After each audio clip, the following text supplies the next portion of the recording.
All right, hello and welcome back to our partner spotlights. I'm really excited to have a really busy guy on our spotlight today. I've caught him at kind of a busy time of year for him, but this is Jared Mast.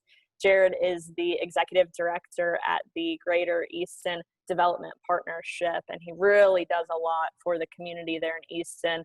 As most of you know, Discover Lehigh Valley represents Allentown, Bethlehem, and Easton, and he leads the charge in just creating this model community and welcoming city there in Easton, small city. And so we really appreciate all that he and his organization does. So Jared, I don't want to steal any of your thunder, but I want to turn it over to you for a few minutes so you can just talk a little bit about the partnership and what it is that you do. Yeah, so in overseeing the Greater Easton Development Partnership, GEDP for short, get to be part of a lot of different programs that help to achieve our mission of collaborating to nurture Easton's economic vitality and cultural vibrancy. Programs include the Easton Farmers Market, the Easton Public Market, Easton Main Street Initiative, the Easton Ambassadors Clean and Safe Team, variety of special events throughout the year, including Baconfest and Peace Candle Lighting and Live at the Falls and Easton Out Loud, Spring into Easton, and a few more. And we also have a community program, West Ward Community Initiative in the West Ward, which is kind of more community development based and arts and culture, economic development. And we work really closely with the city, with our volunteer base, with different partners to try and achieve, different types of success for Easton. I think, people define success in different ways, but we want Easton to be a livable, walkable, welcoming city. We do that in different ways and are trying to make Easton a great place to live for the people that already live here, but also make it attractive for folks that are considering moving here. And a lot of times when people decide to move here or move a business here, they have to be a visitor first, and you create so many opportunities for these folks to experience Easton and its vibrancy for sure. So I know in a typical year, leading up to this weekend is your big marquee event, which is Baconfest. And, we really appreciate our partners that have found a way to really adapt and modify and make these events still happen. And so can you talk a little bit about what folks can expect for Baconfest this year? Yeah, so Baconfest has taken on a very different form this year due to COVID and being sensitive to Department of Health and CDC guidelines around distancing and kind of COVID hygiene. So typically Baconfest would be thousands of people in the streets of Easton, shoulder to shoulder, very kind of intimate festival experience that just wasn't possible this year. No way to manage kind of a downtown with the reputation that Baconfest has for being such a big gathering. So we went back and forth on whether we could kind of pull off anything or just take a year off, and along with the city, felt it was important to keep some momentum in place and to do something. And so, had a meeting with the city and kind of talked through different possibilities. City Administrator Louis Campos actually suggested a Baconfest Restaurant Week, which we felt was a good way to include restaurants, to encourage people to either dine in or dine out, but to support restaurants around this week, which would typically be a very big week for restaurants in Easton because of the festival. So that was the first piece, kind of virtual event, if you will, for folks to select a restaurant that they might want to dine in with or dine at home with, and kind of bring Baconfest to them in a different way. And then, obviously we're keeping track of the Pennsylvania Department of Health guidelines on gathering sizes, and we're looking for the right kind of environment to host a small event for folks that were comfortable coming together in a controlled setting, with distance between tables and with hand washing stations and a mask policy for getting up and getting food or getting a beverage. And so the city of Easton oversees a really cool park. It's actually an island across the canal in the Lehigh River called Humor Park. It's where the National Canal Museum is, and the city has made a lot of investments there over the last 5 or so years. It's kind of a hidden gem in Easton, and it requires going over an old truss bridge, a one-way truss bridge, which is part of the logistics of the Baconfest event. And so we decided to do multiple seatings on Humor Park's kind of central green, and host it in a big tent with, like I said, all the kind of precautions in place. So, we're selling tickets now. We're doing well with those 3 seatings per day. It's a maximum of 600 people per day over those 3 seatings. And, that's in place for, kind of the devotees of Baconfest. And I think we've gotten a good response. Also mitigates some of the kind of revenue loss that, we're experiencing because of COVID.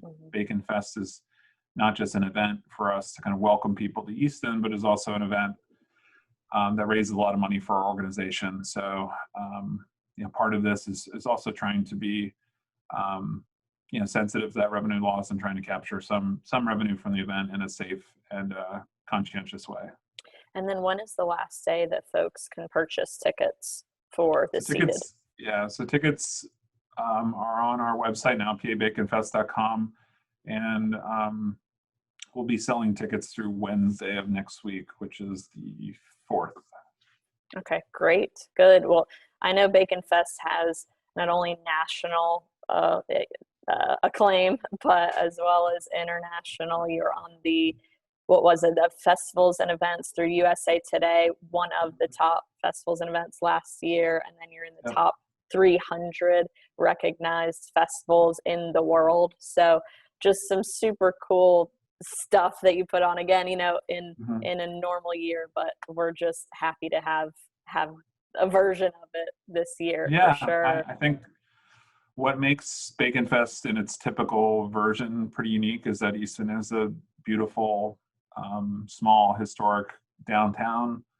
And unlike other festivals where food is an afterthought, our restaurants really step up, and we try to highlight them in the best way we can, kind of bringing them to the table and highlighting what those restaurants can do when, given kind of a theme. So instead of, just bringing in food vendors from out of town, we choose to support our restaurants and to highlight them and to kind of show off not just the city itself, but the restaurant scene here through our events and festivals as well.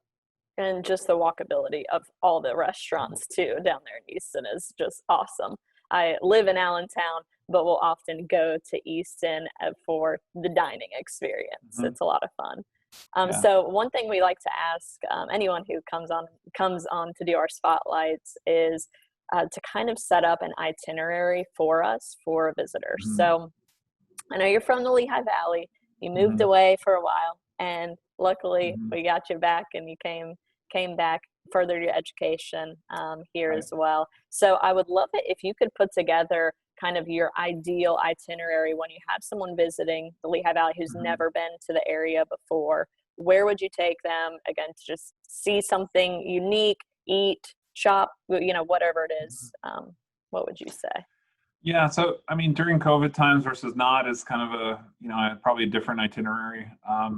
Right now I think we're benefiting from a lot of really awesome outdoor spaces that are connected to Easton's downtown. So you could get coffee at one of Easton's great coffee shops, from Terra Cafe to Three Birds at the Public Market or the Quadrant, and spend a morning walking through town. If you have kids, the Crayola experience is still open, but if you're looking just for an outdoor excursion, you can cross a bridge across the Lehigh and be either on the Lehigh or Delaware Canal path and kind of take that for as long as you want. Really nice bike rides both south and also west without really any topography. So you can get down to Regalsville for brunch and come back and, spend the day in Easton and be here for lunch or dinner. You can also make your way to Bethlehem on the Lehigh Canal path. And it also connects to parks. I mentioned Humor Park. The Lehigh Canal path connects to Humor Park, where the National Canal Museum is, and really great outdoor play spaces for kids, but also that museum. Coming back to town, I think, I think the Carl Sterner Arts Trail is kind of a connector trail that's worth experiencing. It's along the creek and connects to the Simon Silk Mill, which is a very significant redevelopment project for the city of Easton, and also has different coffee and dining and shops to experience. Probably get another coffee at Tucker, an Australian cafe at Silk, and then make my way back to town, downtown. And GEDP oversees the Easton Public Market. I think it's a really unique asset for downtown Easton. It's a community hub and offers different types of shopping and kind of fast casual dining opportunities. And then again, if this weren't COVID times, the State Theater, when the marquee is lit, is an awesome place to experience a show. I've been lucky enough to see some cool shows there over the years, from kind of hosted movie nights with Mel Brooks and Back to the Future celebrity to different fundraisers and private events there, and also ABBA with my wife. So the State Theater is an awesome place to see a show in a historic vaudeville theater, but is also complemented by some of Lafayette College's cultural music arts programming, both at the base of College Hill, the new arts campus, where we have Buck Hall and Black Box Theater, and also up on the hill, where you have the Williams Center and world-class music programming that's brought through. So that's a really full day, I would say. That is, and you might need a few more coffee stops in there. Yeah, it might be a 2-day trip or a 3-day trip, and I think that's where Easton is beginning to move towards. That it's, there are enough options to make a weekend trip of it. Whether you have kids or not, or whether you have a bike or not, or whether you're looking to experience dinner and a show or something else. Yeah, we run the Certified Tourism Ambassador program through Discover Lehigh Valley, and a big part of it is this itinerary planning, and Easton kind of hits it in every area. If a visitor is on foot, if they only have a short amount of time, if they have their kids with them, you can experience a lot in a very, small area, but it does go the distance. I know when I first moved, I rode my bike from Bethlehem to Easton, and it was just such a cool connector there on the D&L Trail to be in one city to another. So definitely, a lot that people can experience, and agree, it's more than a single day most of the time. But well, Jared, again, thanks for everything that you're doing there in Easton. It really, people like you and your organization help us do what we do as well to promote the area. So we definitely appreciate it. And, we wish you all the best this coming week and weekend for Baconfest. And is there anything else you'd like to leave us with before we head out for today? Yeah, I think if you haven't been to Easton in the last few years, I think it's a place where people are surprised by the organic positive change that's happened here. Even in the last 2 or 3 years, and even 6 months to now, there are multiple projects that are underway. Across from Easton City Hall, a project just finished for Hearst Publishing to move bicycling, Runner's World, and Popular Mechanics. There's also a new residential project on North 3rd Street.